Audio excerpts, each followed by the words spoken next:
Here inside my heart, I'm the one who wants to love you more. See, I can leave you. Let me be the one to love you more. Hey, the voice. All right. We are live on GH-Aviation online radio. And it's 7:41. I have with me two beautiful ladies, all married women. I can say that. And we are on the Moja and Ndoa show. Moja and Ndoa is a relationship show. Moja and Ndoa means single and married. We are with you here to listen to you, bring your relationship issues, and the three of us will dissect them and give you certain answers. We have one lady who has about 20 years experience in marriage, another 8 years, and myself about 7 years experience. So we know what we are talking about. I would say I am the debut of the family, but who am I? We will still help you in solving your issues. As I've always said in this February is the month of love. And in the month of love, everything that we do, be it single or married, God said the greatest emotion of all is love. Today's topic on the Moja and Ndoa show is love and abuse. Love and abuse. Someone would ask, why do you bring love and bring abuse at the same time? These are issues that are happening in today's world. When someone tells you, I love you, and the next minute, the person is abusing you physically, emotionally, or some other type of abuse. I would like to source ideas from our married women here today on what they understand by the topic love and abuse, and why are we putting these two topics together this evening. I would like to call on Precious. Hi, Precious. Hello, Precious. Hi, Liz. Good evening. Good evening. I didn't know I was muted. I'm sorry. That's okay. Is my lighting okay? Because I'm not getting, I think. I can see you clearly. So okay, then that's fine. Yeah, so love and abuse. Why do we need to put these two topics together? Someone will say, if I love you, that is all you need. Why do you need to bring abuse into the equation? Love and abuse, I think in this dispensation, it's imperative for us to talk about wherever there is love, we talk about abuse as well. The reason being that most of us or our generation, we do not really know what love is. We mistake infatuations as and lust as love. So when you meet someone and you have this emotion running and you think it's love, after you have satisfied the emotion, what is next? Then reality sets in. Then you begin to find faults with whoever is involved, man or woman, So it's important for us to discuss this in this our day, so we can actually differentiate between love, infatuations, and lust. When we are able to know this, we will not open our mouths to say, I love you. Then we are sure that these emotions we are feeling is not love, but a certain part of me, be it emotional or psychological, needs some satisfaction. Once that is being sorted, that is it, you can move on. Others also become so possessive and they can't do without you, and they mistake that to be love. That is not love. When you truly love someone, you will let them be free. You will let them be themselves, you know. So that is why it's important for us to talk, to mention love, to mention abuse where there is love. Oh, okay. Thank you. Thank you very much. You made mention of lust, where people are in lust and they think they are in love. You made mention of possession. Others are possessive of their partners and they don't want them to be free.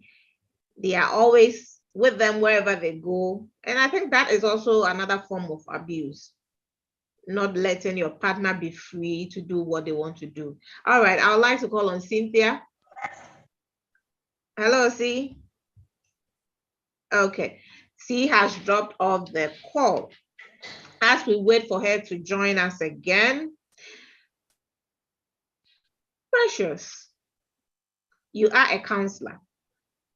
And I know that in our churches, when we go for counseling, what the counselors and the reality on ground is usually not the same. Are you a modern day counselor, or you are in the archaic version of counseling, as most of couples have realized? Because today's age, the millennial age, relationships are far different from what it used to be. I always say that the archaic kind of counseling probably started from the church. When we talk about counseling, we didn't have any other counseling apart from marriage counseling, pre-marital counseling, and this started from the church.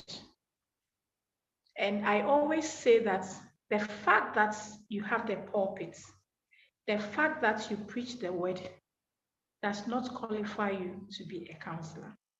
So some of the issues we have had, that now people are being, certain counselors are being categorized as the archaic ones. It's a mistake from the church. We cannot blame them too much. I mean, everything that happens has to start from somewhere. But failure to modernize is where the issue is. So I am now answering your question. I am a mix of the two. A mix of the two because I use scripture, I use modern day, and I use real life experiences for my coaching session. I'm not a counselor, I am a family life coach. Wow, what is the difference? Yes. I walk people through. Okay. I walk people through. You don't come to me and I sit you down and have sessions with you and let you go. I walk people through. That is why that is the difference between me and the counselors. You book appointments. All you do, talk. We listen, they listen. I also do the listening. But after the listening, what's next? Okay. After All the right. listening, what's next? So Yes. I'll come back to you. I'd like to hear Cynthia's thoughts with regard to the topic at hand, love and abuse. After Cynthia gives her explanation or her submissions, I'll read a story for us to dissect and see how best we can help that person with their issues. Hi, Z. Hi, Liz. Hi. Yeah, so thank you for joining today. And Yes. Can you hear me loud and clear? Very, very clear. All right. So for me, I feel that the world is surrounded by love. If you don't love, I don't think we can have family. If we do not love, I don't think we can have children. And I don't think we can be continuing the procreation as is expected of us from the word. So why love and then why hate or why abuse? Um, just like my colleague said, Precious talked about, she made mention of, oh, why do I have to forget about this? She made mention of something. I think I just lost it. Anyways, why abuse? We tend to forget that what we feel for someone is virtually love, because we think we are liking the person, so it's love. So Okay. I remember Precious was saying that we mistake infatuation for love. And so we meet somebody, we like the person, there's something about the person that excites us, and we feel we are in love. But why abuse? Abuse comes in when we put all our trust and hope in one person, knowing that the person loves us so much, and so love does not hate. Okay. So yes, so the other person not feeling the love tend to also abuse you, because he or she is not getting what he or she wants in the relationship. So I think we have a long way to go talking about love and abuse, because abuse has come up a lot of times in a lot of relationships. Now marriages are going down the drain because of abuse, apart from the other factors. So I think you have chosen the right topic for tonight, and I'm so excited to be here. Thank you so much once again, and a very good evening to your listeners and then viewers. Let's keep it rolling. All right. Thank you, C, for your submission. Infatuation, lust, possessiveness. These are all factors that can bring abuse into a marriage. And we should not forget, abuse is not just physical abuse. It can also be emotional. It can also be material abuse. Even if your partner is not to give you funds for certain things in your life, it's also financial abuse. Okay, so when we say love, the Bible says that love is the greatest emotion of all. And I believe that when God said that, he knew what he was talking about. And for you to be able to love someone, it means that you need to give your all. You need to be there for the person. So when it gets to a point in a relationship and you feel that you're not getting your partner's all, then abuse is setting in at that moment. I'd like to read a story from someone on Facebook. And from this story, the lady says, my husband discussed an issue with me that he was bringing his cousin from Kofodia to Accra to search for a job. The husband brought the lady, and then when the lady came, the lady was so helpful at home. She came to stay with them, the couple, and she helped them. When the married woman goes to work, she leaves the house for the cousin, supposed cousin. And by the time she gets home, everything will be done. One day, she slept early and woke up around 10 p.m. And she realized that the husband was not with her in bed. As a married woman looking for the husband, she went outside to check what was happening. And lo and behold, the husband was kissing and fondling this so-called cousin in their car. What should this woman do? Is this abuse?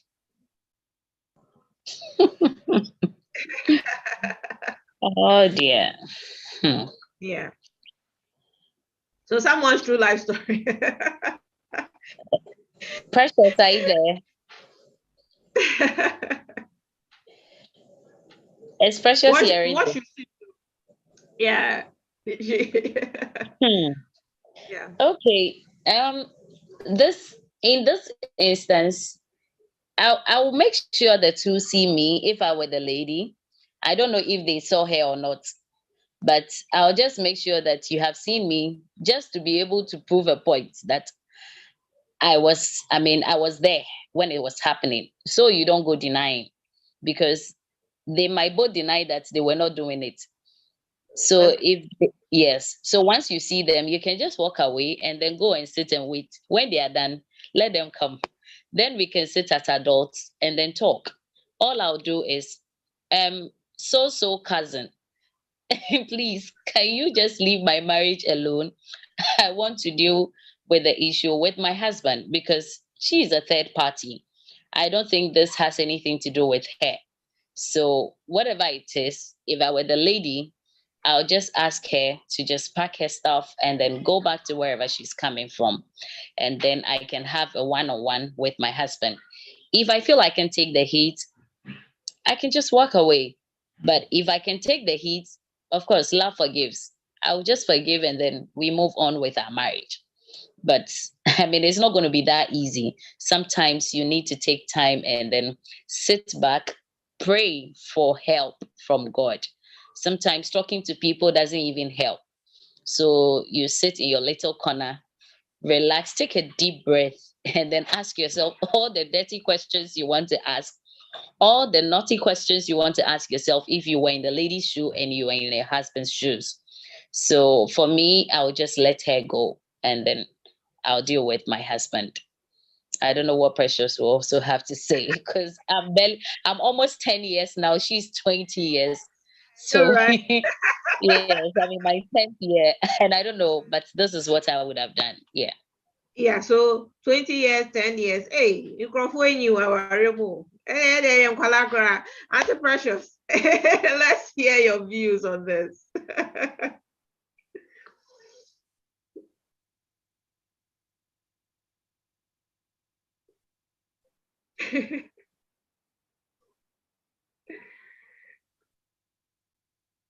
We can't hear you. We can't hear you. Is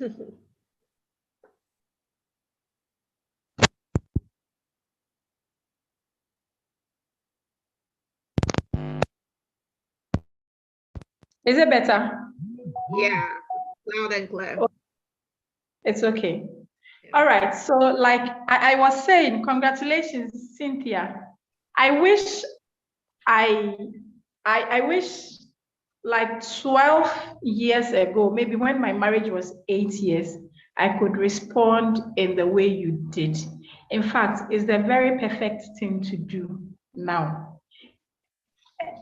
At my age now and my experience in marriage, I think that it is the best thing to do. But what I would have done before letting them see me is, now there are people who can.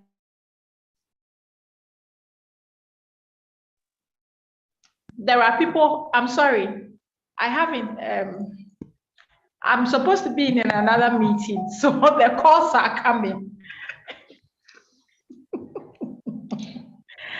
So I would have taken a photo of them.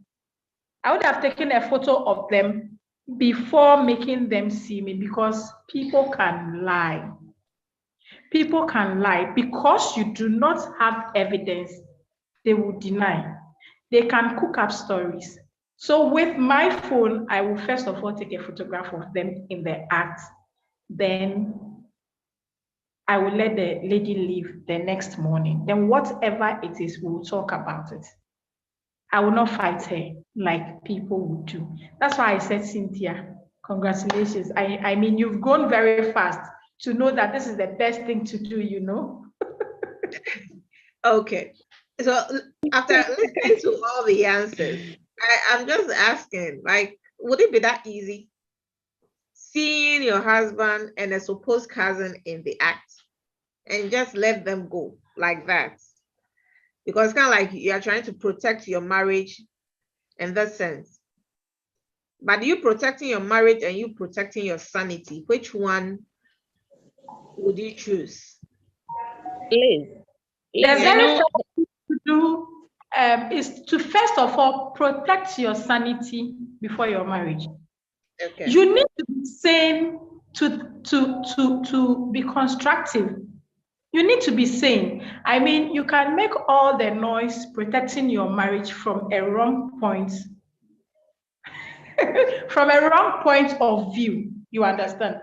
So I all need my sanity before I can even say, okay, I want to sit, I want to talk about this. So it's always important to walk away to a place. Make sure you get a hold of yourself before you begin to deal with the matter. Okay.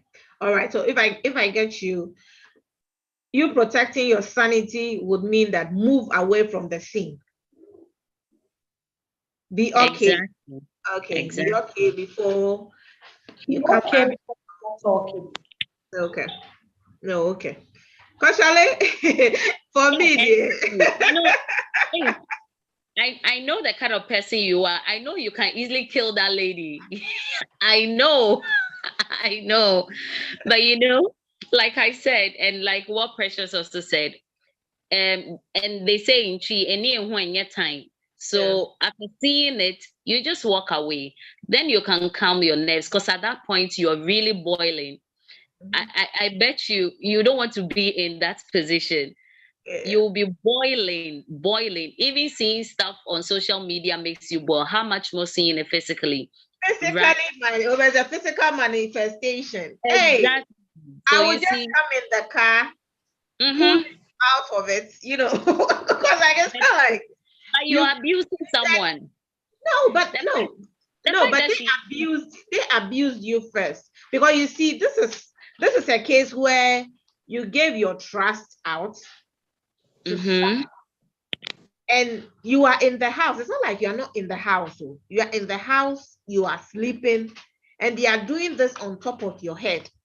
So if that spirit did not wake you up to come and see this thing, in this day and age where a lot of diseases and illness are, I think, you can say, because for me, it's not about you having that relationship with my partner, but I'm thinking about you just say, because I love my body, and I wouldn't want someone's mistake to come and mistake my life.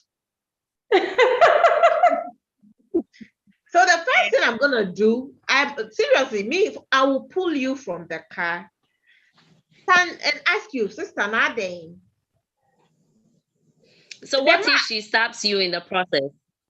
Oh, are you saying that when they were having that lovey, she was holding a knife? Hey, and it's after no, please, don't forget the car. You don't know how long this has been. You don't know how long this has gone on. Yeah. It probably was going on before she came into the house. So she's second madam of the house. She should have some guts to do what she was doing with your husband in your matrimonial home. The husband too has some guts. There is no respect. Of course, there's no respect. So you see, you don't. He's the landlord. He's the landlord, yes, but he should be man enough to tell the truth. Yeah. Bringing her in, you should be man enough. That is where I can say you do not have to fight the lady.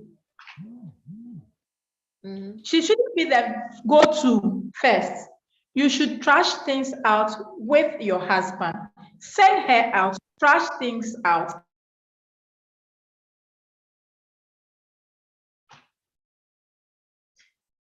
You are muted. You would have had a relationship with the lady, and by now you should have her number as well, so you can call her on the side and you'll be amazed. Some ladies actually do not have power over of them. You are muted. Whew. I'm being distracted so much, DTMZ. I understand.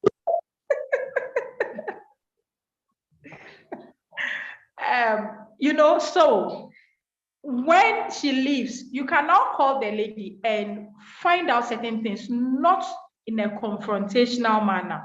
That is what I would do. If I try all these and it doesn't work, then I will have to take some measures, you know. But fighting the lady will be the very last thing for me to do.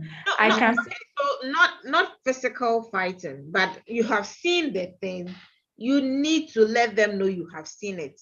After they see that you have seen it, bring them out of the car, because they were in the car, sit back of the car, and they're what if they help you? It's not necessary. What if they slap? What if the lady slaps you? And you'll be surprised at that particular point. If you are not careful, your husband can even side with the lady to fight you. You understand? Yeah, no, that case. Now, are you serious? Very serious. You understand? So that is why you need to protect your sanity. You need that one first. Okay. That's one first. So you can actually get a grip of yourself. So even when you have to fight or pull them out, so seeing them at the first sight, if you think you can be in charge of your emotions and psychologically you are sound, go ahead and do what you think you can do to protect your marriage. But you should know your man. Okay. Unless of all these things are coming to you as a surprise, you know. Okay. So if you say as a surprise, knowing your man, meaning that you may know that your man is like that. He cheats. He's a cheater. So if you've seen him like that in India, it should not be a surprise, right? Okay. But in case you know that your man is not like that, you know. Just like Precious said, you need to protect your sanity first.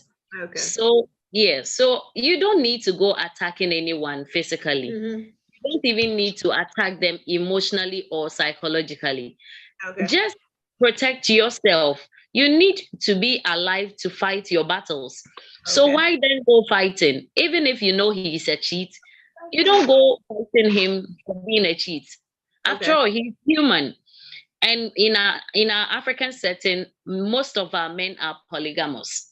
Okay. So you can't blame him too much. So you can just find a way, get yourself out of the situation, get the lady out of the house as soon as possible. Then you can sit your husband down and talk. And after you're done with your husband, you can go talking to the other lady if you want to. Because for me, I think she'll be the last person I would even want to talk to. Okay. Because once I start talking to her, I might say things which I would end up regretting later. Okay. So for me, it's my husband first. He's the one I would want to deal with. And then if I'm not satisfied, then I can bring an external factor. But for the lady, she's the least of my wahala. Oh, okay. All right. I see that Precious has dropped off the call. But from all the answers, tackle your issues first, i.e. your husband, before you move on to any third person. And since the lady is the third person, she doesn't even count in the equation, right? Okay, so if this lady is out there and she's listening to us, this is the advice from our counselors telling you that the lady, the supposed cousin, is the third factor. The issue that you have now is with your husband. If your husband could watch you sleep and go have a lovey-dovey with another woman right in the same house with you, this is total lack of respect. That is where the abuse comes in. So that is even more abusive. Okay. Very, very abusive, because you start asking yourself lots of questions. That is where some women even lose it. If you're not careful at that moment, if you don't get someone to talk to or get God to intervene, you might just switch off, and that will be the end. And you might end up not fighting your battle. So for my advice to all ladies out there, Charlie, know yourself. Man, know thyself. If you're someone like Lizzie who can easily pull you out of the car, hey, please, madam, then just be careful. You should be a stronger woman to open the door. What if they had locked the door? You would end up breaking the screen to get inside. So No that's also breaking. another level. I'm not Yeah. breaking. I'm gonna knock. If you don't open any because as you are in and you have locked yourself inside, the heat alone no can make you suffocate. Oh, but And they can still turn on the engine and switch on the AC, and they'll be in there and talk. wasting my money, poor money. Is it your money alone? It's what belongs to you belongs to the two of you. Whatever belongs to him belongs to the two of you too. So you can't say they are wasting your money alone. They are wasting his money too. So, but madam, all in brace yourself. all, I think that if this happens in a relationship, as you said, is abuse, a total lack of respect and all that. So from what you two have said, we always have to speak with our partners, sit them down, let them know our views. We also know their views so that some of these things don't happen. Even if it will happen, it should not happen under your nose. Precious, I know you are going to do bedroom matters. So let's conclude on this love and abuse now. And go and sort your bedroom matters. Right? It's very necessary, my dear. We need I just decided to multitask, but if we have to conclude today, that is fine. We need to come back to this topic. I mean, we are in the month of love. We need to talk about 30 minutes is not enough for this. We need to revisit this issue. Very necessary. Very necessary. Very necessary. The lady walking out, when I said walk out, DTM Lizzie, I felt you thought I was saying packing your things to go. No. But if you can find a place to excuse yourself, be alone, think things through. You know, but you can still be in the same space with the man and still be alone. I am able to do that. I mean, you should be mature to a certain level to be able to do that, not having malice. You get it. Yes, so it's very, very important. It will take you a week to recover from that shock, because seeing that must be a kind of shock, especially if you don't know the kind of man you are married to, and that is the first time you are seeing him do that. Then you actually need to recover before you begin to talk about the issue. You need to recover to think well. You need to recover to get a hold of yourself and be constructive when you are having the discussion, so you don't lose the discussion. Not losing the discussion as in, yeah, you are the winner, but to make sure that things are truly ironed out well for the betterment of the marriage. Okay. Okay. All right. Thank you. So don't walk out on the marriage. Just try and relax yourself, get yourself together, and tackle the issue with your partner. All right. Thank you for your submission. See, any last words before we pull the curtain on this show today? Yeah, for my me. last words. Oh, okay. Let me allow Precious. Let me allow Precious. Precious.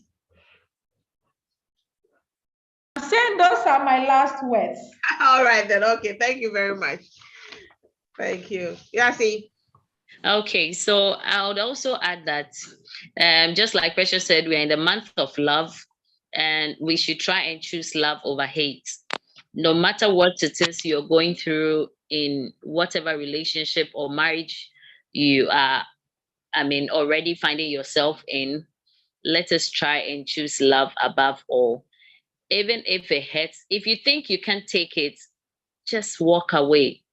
Because for me, it gets too much, and you think that you can contain, but you feel that at that point it's not working. So take a break. I know it's not easy to take a break in marriage, but like Precious was saying, you can even be in the same house and still seclude yourself a bit. It doesn't mean that you have left the marriage. It means that you want your sanity. You want to be okay and then find yourself back into the marriage. So for a month of love like this, let us all try and choose love over abuse and choose forgiveness over hatred. Thank you very much for this opportunity, Liz, and All right. welcome on board Moja and Ndoa. I tell you. Thank you, precious. You Thank you. made it happen. You I will made it see you when happen. I see you again. Bye-bye. Bye. Bye. This is the Moja and Ndoa show. And the Moja and Ndoa show is all about relationship. Life is about relationship. And we'll be hitting your screens and your radios on every Wednesday and Friday at 7:30 p.m. We are in the month of love. And as he said, we should choose love over abuse. We should choose forgiveness over hate. Let's love each other. And I believe that everything will be so simple, nice, and we'll be happy in this life. Okay, have a good night, you all. And listen to this tune from Celine Dion and Michael Jackson. Your love is speechless.